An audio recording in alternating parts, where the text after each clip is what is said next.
നിനക്കൊന്നും വേറെ പണിയില്ലടാ.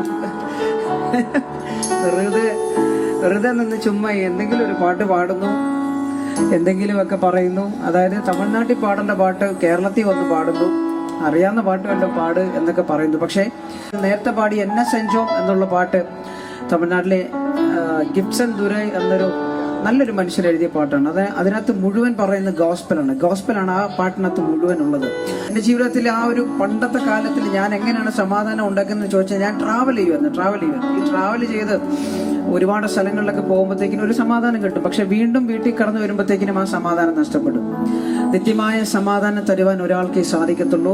യേശു മാത്രമാണ് സമാധാനം. നിങ്ങളുടെ ജീവിതത്തിൽ എത്ര സുഖ സൗഭാഗ്യം ഉണ്ടായിക്കോട്ടെ, നിങ്ങൾക്ക് ഒരുപാട് കാർ ഉണ്ടായിക്കോട്ടെ, റോൾസ് റോയ്സ് ഉണ്ടായിക്കോട്ടെ, മിനി കൂപ്പർ ഉണ്ടായിക്കോട്ടെ, BMW ഉണ്ടായിക്കോട്ടെ, ബെൻസ് ഉണ്ടായിക്കോട്ടെ, ഗ്രാൻഡ് ഹയാത്ത് പോലുള്ള വലിയ കെട്ടിട സമുച്ചയങ്ങൾ നിങ്ങളുടെ പേരിൽ ഉണ്ടായിക്കോട്ടെ, പക്ഷെ ഒരുവൻ സർവ്വലോകവും നേടിയാലും തന്റെ ആത്മാവിനെ നഷ്ടമാക്കിയാൽ എന്ത് പ്രയോജനം? എല്ലാം ഉണ്ടെങ്കിലും യേശുക്രിസ്തുവിനെ സ്വന്തം രക്ഷിതാവായി സ്വീകരിച്ചില്ലെങ്കിൽ മരണം കഴിഞ്ഞും ഒരു ജീവിതമുണ്ടെന്ന് ഞാൻ നേരത്തെ പറഞ്ഞു.